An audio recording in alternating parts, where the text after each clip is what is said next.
একটা চুপচাপ গাঁও, এক পাশে বাংলাদেশ, অন্য পাশে ভারত, মাঝখানে বিভেদ তুলেছে কাঁটাতারের বেড়া। চোখ কি আর কাঁটাতারের বেড়া মানে? যেদিকেই তাকাই শুধু চোখে পড়ে মাথা উঁচু করে দাঁড়িয়ে আছে সবুজ সবুজ পাহাড়। মনে হয় হাতছানি দিয়ে কেউ ডাকছে, এসো কাছে, জোড়াও তোমার প্রাণ। নেত্রকোনা জেলার কলমাকান্দা উপজেলার সীমান্তবর্তী অঞ্চলগুলোর মধ্যে শহরে পর্যটকদের আলাদা করে নজর কেড়েছে এই পাঁচগাঁও। আহামরি পাহাড়ি টেল পাওয়া যাবে না, তবে চোখ জোড়াবে নৈসর্গিক সৌন্দর্যে, মুগ্ধ করবে প্রকৃতি।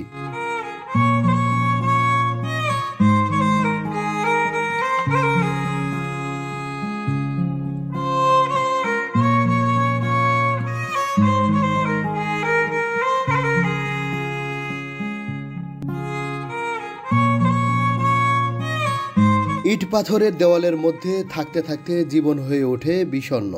বারবার উকি দেয় মন খারাপের হাওয়া। মন চায় পাখি হতে, ইচ্ছে করে প্রকৃতির কাছে ছুটে যেতে।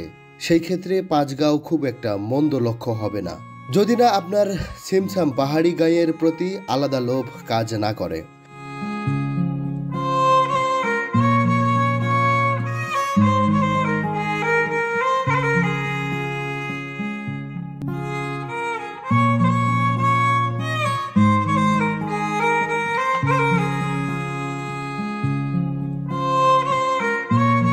সীমান্ত পাহাড়ের বিপরীতে বিস্তীর্ণ মাঠ, মাঝখানে ছোট ছোট ঘরবাড়ি, মানুষের আনাগোনাও খুব একটা নেই। রং তুলিতে আঁকা ছবির মতো যেন দাঁড়িয়ে আছে পুরো অঞ্চলটা। আছে ছোট ছোট ঝর্ণা আর ঝিরিপথ।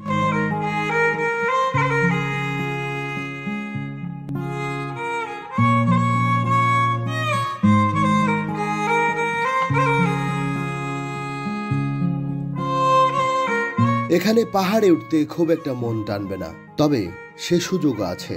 আপনাকে টানবে পার্টিতে বসে পরিবার কিংবা প্রিয় মানুষের সঙ্গে পাহাড়ের সৌন্দর্য দেখার লোভ। ছায়ায় বসে ঘন্টার পর ঘন্টা কাটিয়ে দিতে ইচ্ছে করবে পাহাড়ের কাছে। বিকেলের রোদ ম্লান হতে শুরু করলে পাহাড় যেন কথা বলতে শুরু করে। ধুলাহীন বিশুদ্ধ বাতাস চোখকে আরাম দেবে। যেদিকেই তাকাবেন দেখবেন সবুজের কলতান। গানের বাতিক থাকলে মন আপনা আপনি গাইতে শুরু করবে। এমনকি বিরান ভূমিতে গরুগুলো ঘাস খাচ্ছে, সেটাও চোখে আটকাবে। ছবির ফ্রেমের মতো গেঁথে থাকবে মনে।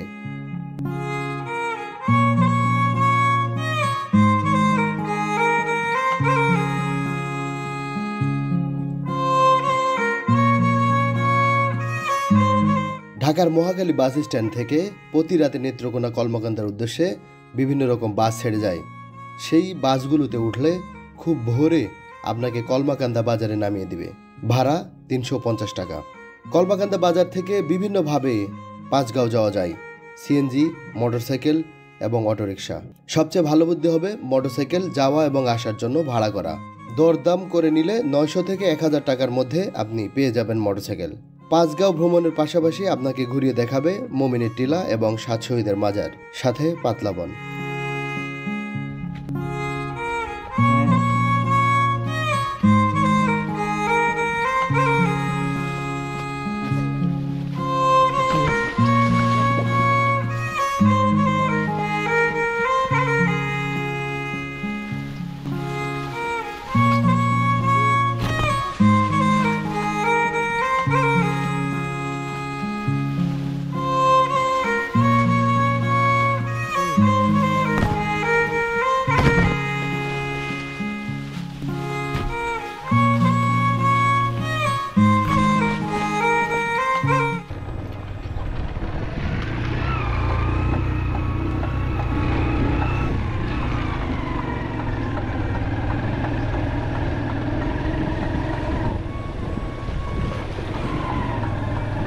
আমরা ৯০০ টাকা দিয়ে যাওয়া এবং আসার জন্য একটি বাইক ভাড়া করি।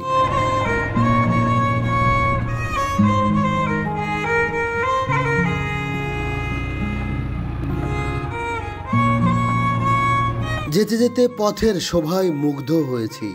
রাস্তার দুপাশে অবারিত সবুজ ধান ক্ষেত, যতদূর চোখ যায় শুধু সবুজ আর সবুজ।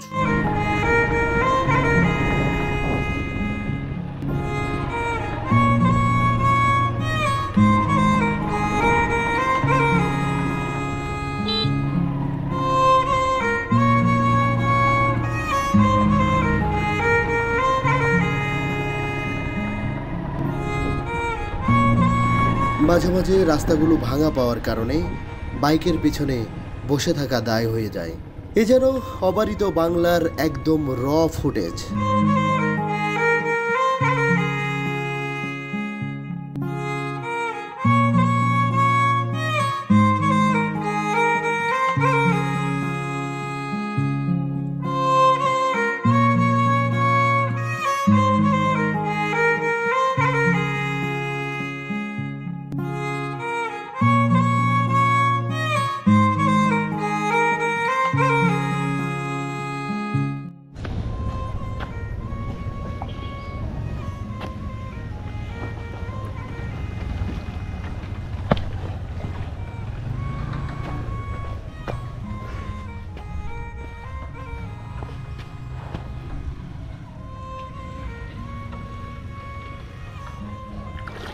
কাকা কেমন আছেন? এই গ্রামের নাম কি? গ্রামের নাম বাদান সিনকাটা। সিনকাটা। এই পানিটা আসতেছে কোথা থেকে? এই পানিটা এই থেকে আইতেছে মেঘালয়ের পাহাড় থেকে। এখানে ঝর্ণা আছে? ঝর্ণা বাবু কয় তো এটা ঝর্ণা না তো, এটাই যে পানি পড়ে যায়। আচ্ছা, এখন আমরা চন্দ্রডিঙ্গাতে যাচ্ছি। এখন চন্দ্রডিঙ্গার এখানে ঝর্ণা ছিল, ঝর্ণা পাবো? এখন ঝর্ণাতে পানি আছে? আছে। আচ্ছা, আর আপনার এই এই মহিষগুলো কি আপনার? এই মহিষগুলো আপনার এখানে থাকে এরকম? না, বাড়িতে নিয়ে পানি লেগে দিছি।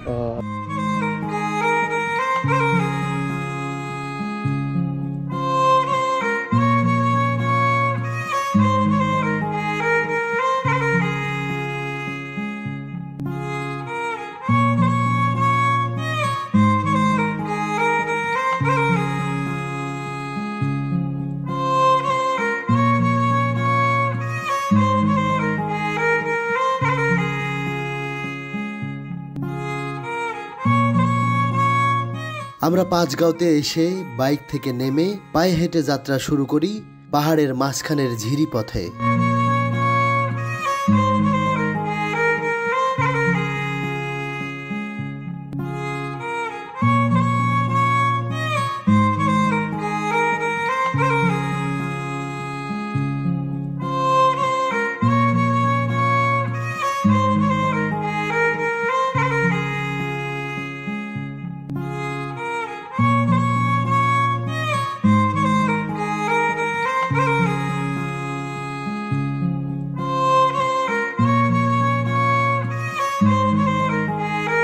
সামনে যে সীমানা পিলারটি দেখছি তার ওপারে ভারত, এপারে বাংলাদেশ।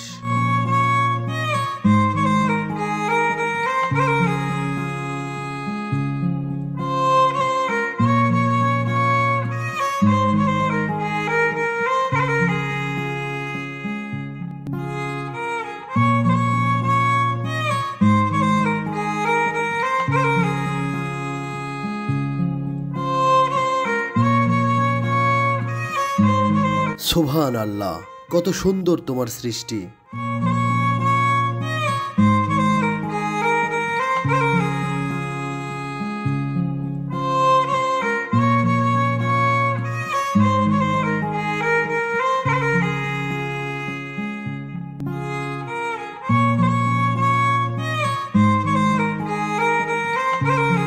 দুপাশে পাহাড়, মাঝখানে ঝিরিপথ। যতই দেখছি ততই মুগ্ধ হচ্ছি।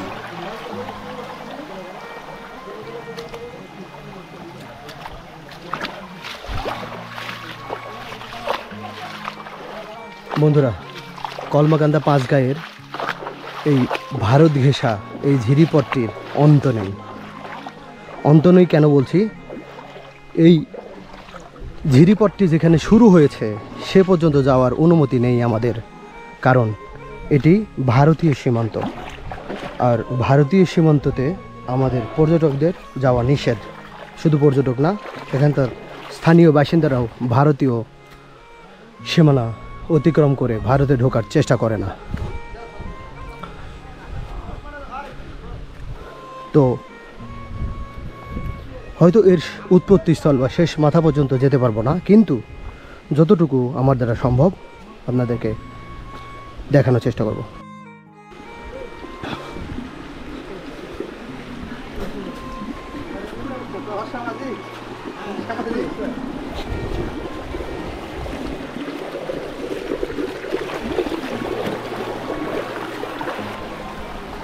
ভাই এই জিরিপটটা কত দূর গেছে? ওদিক থেকে আসতেছেন না যাচ্ছেন? আচ্ছা, কত দূর যাওয়া যায়? মানে যাওয়া কি নিষেধ? যাওয়ার রিস্ক আছে? আপনারা এসছেন কোথা থেকে? নেত্রকোনা। নেত্রকোনা কোথা? ভাই কত দূর গেছেন?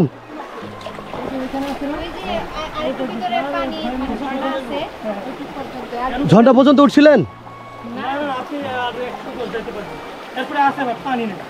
আচ্ছা, মানে এরপরে যাওয়াটা একটু রিস্ক আছে মনে হয়।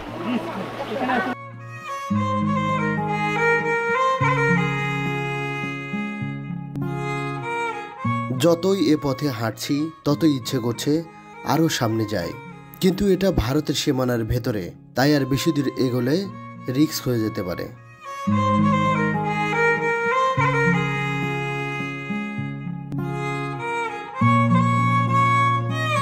আমরা আর সামনে না গিয়ে পিছনের দিকে ফিরে যাব।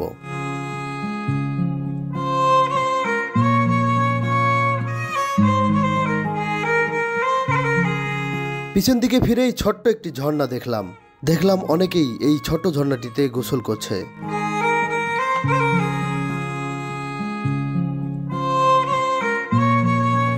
আমিও এই ঝর্ণাটিতে গোসল করলাম। ঝর্ণাটি খুব ছোট হলেও পানি খুবই ঠান্ডা ছিল, তাই গরমের ক্লান্তি দূর হয়ে গেল নিমিষেই।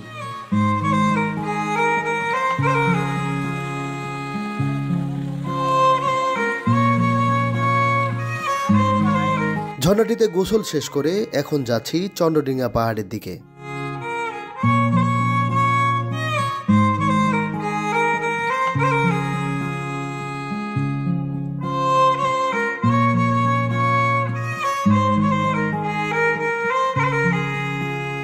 ওই যে সামনে দেখতে পাচ্ছি বড় একটি বট গাছ। এই বট গাছটি এই চন্দ্রডিঙ্গা পাহাড়ের একদম পাশেই।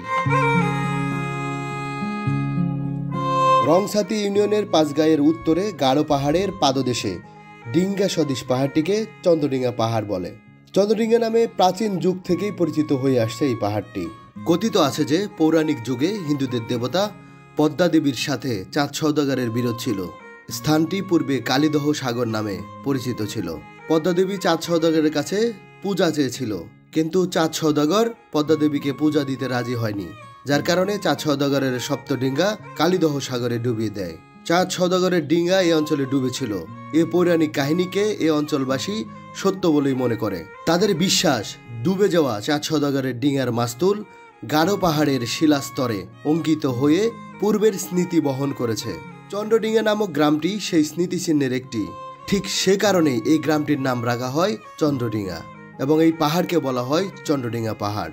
পাহাড়ের এই সামনের পাথরের খণ্ডটিকে দেখে ডিঙ্গার মাস্তুলের মতোই মনে হয়, যার কারণেই এই অঞ্চলের মানুষের ভিতরে বিশ্বাসটা একটু শক্তভাবে আটকে ধরেছে।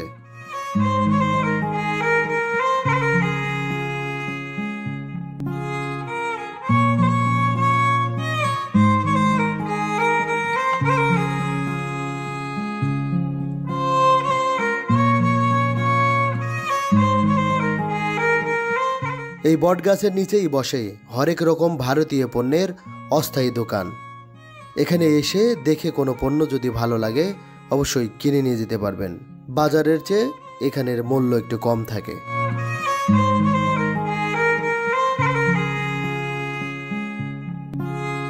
এই চন্দ্রডিঙ্গাতে বেশ কয়েকটি খাবার হোটেল রয়েছে মোটামুটি মানের। 100 থেকে 150 টাকার মধ্যে আপনি দুপুরের খাবার খেয়ে নিতে পারবেন।